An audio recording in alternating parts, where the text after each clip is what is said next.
Obviously, this year has almost come to an end. It's also my first year at MGA. Now, at the moment, we are planning for 2025. We have a number of priority areas. First of all, we want to continue working on the sustainability of the industry.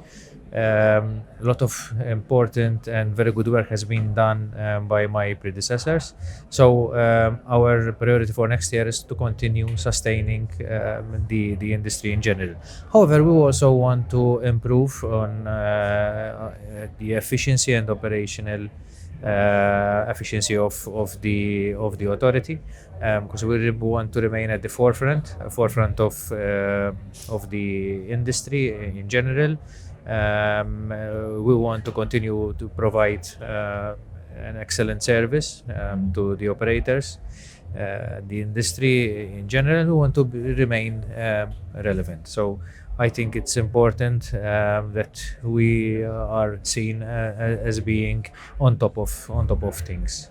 Yes, yes. Now, how does the MGA, balance the need for a safe and secure gaming environment with the push for, of course, innovation and growth among licensed operators? I think the key word here is balance. You always need to strike the right balance between being the regulator and making sure that everyone is abiding by the regulatory framework which we have in place. At the same time, we want to make sure that the players are protected. I think it's crucial that we strike the right balances between keeping the industries, the operators going. But at the same time, we want to make sure that the players' interests are safeguarded. Obviously, we do this through our strong corporate structure that we have. We have teams of people dedicated on both sides of the game, let's say so. And again, as I said, I think the most crucial aspect of this is to keep that balance. Right. That's the keyword. Balance, really. It's to protect, and to protect the people and also the operators at the same time. Now, I want to ask you because with more countries, establishing regulatory frameworks, how does the MGA position Malta as a preferred jurisdiction for gaming companies? Again, I refer to the introduction of this interview. We want to make sure that the industry, the framework that we have, the ecosystem is sustainable. So this is a very important part of the work that MGA has to do currently and also in the future. Competition is tough. But we know that little things make a big difference. So remaining close to the operators, listening to what the operators need, staying sort of remaining ahead of the competition. It's important to remain at the forefront. I think this is crucial if we want to retain the status that the MGA has in the industry. All right. Now, I want to pick your brain. Could you share your views on the challenges and opportunities posed by blockchain and other emerging technologies in the gaming sector? As you rightly said, blockchain has both its challenges and the opportunities. However, I would have to say that Malta embraced the opportunities that blockchain can offer. And blockchain is not new to Malta. It has been regulated by government, if not mistaken, around 8 to 10 years ago. We're amongst the very first countries to regulate blockchain. In fact, a number of operators have chosen Malta to take this forward. And my predecessors also had the foresight of introducing blockchain in the gaming regulations.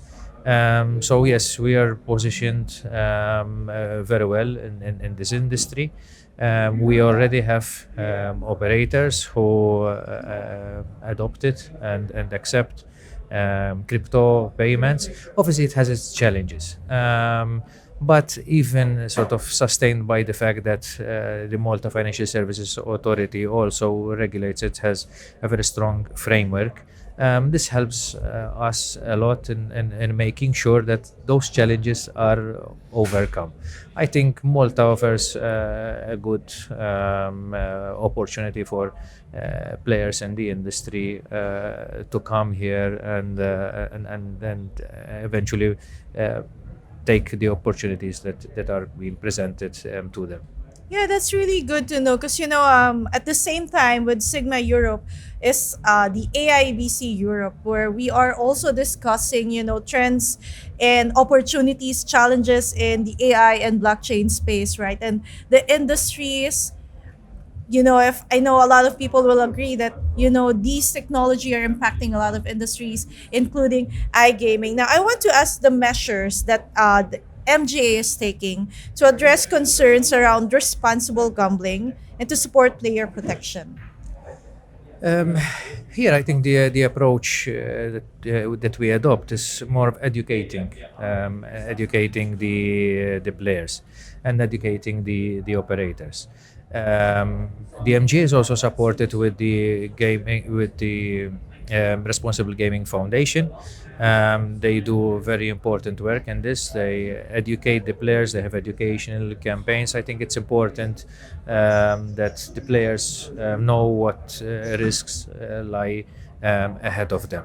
Obviously, from our side, we are the regulator. We need to make sure that the operators abide by the regulations that we have set in place. If they see any risks and potential risks that a player might be facing, they need to take obviously action from themselves by themselves. So, and our role is to make sure that these regulations are abided by.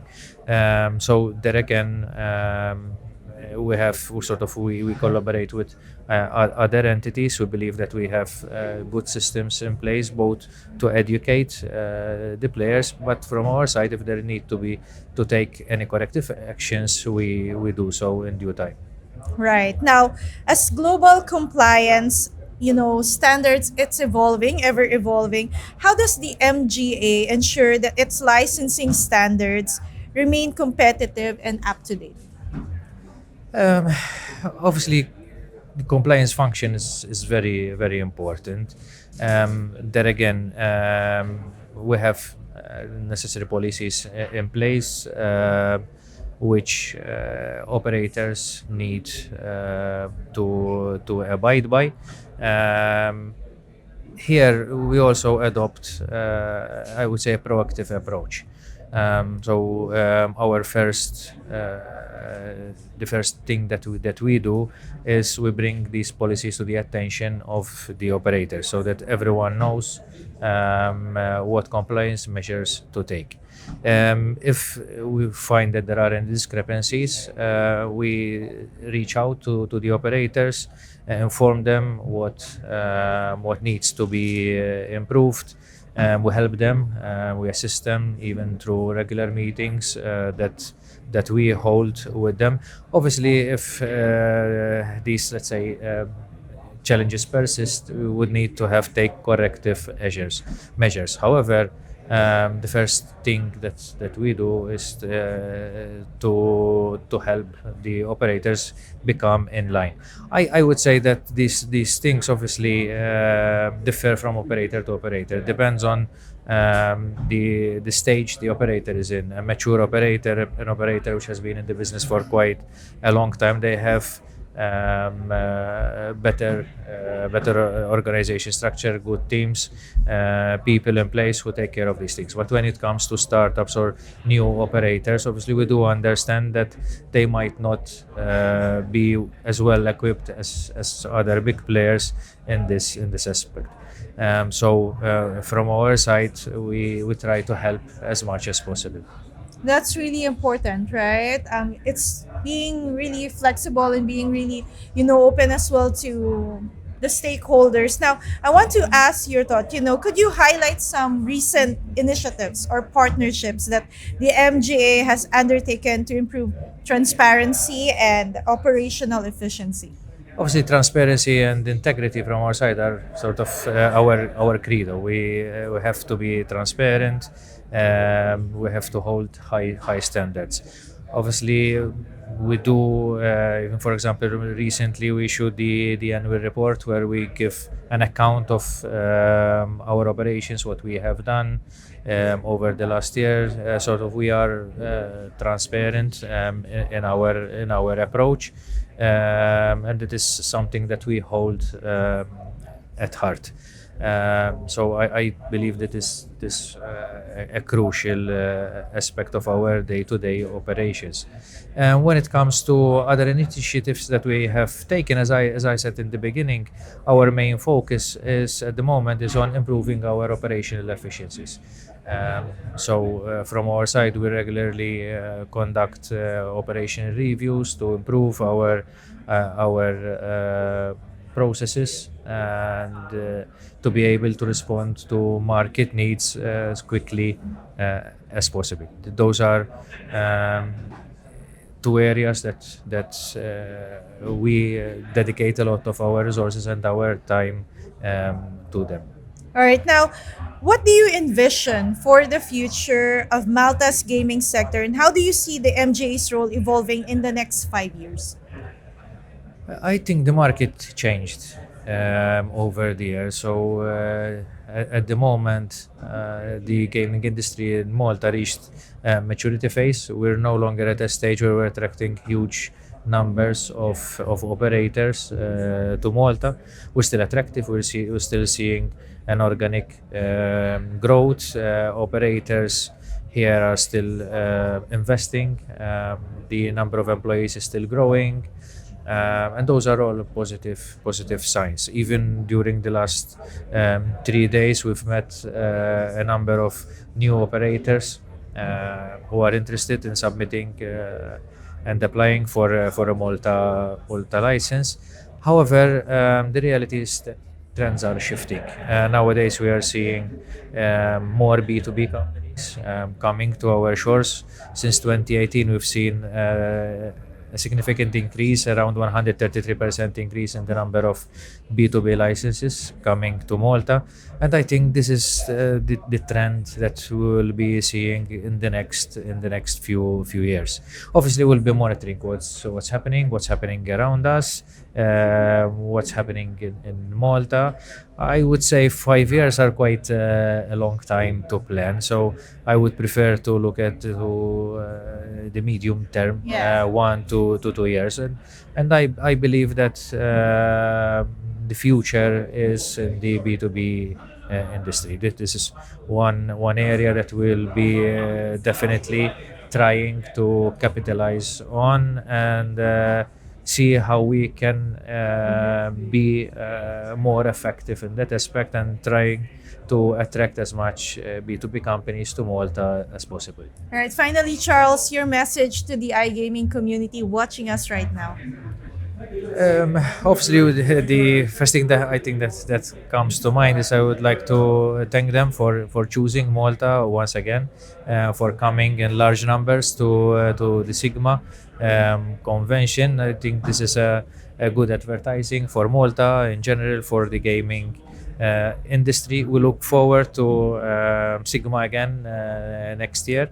We hope that it will be another successful event, and we look forward to receiving them here. Yes, and I look forward to that as well. Charles Mizzi, the CEO of Malta Gaming Authority, thank you so much for your time.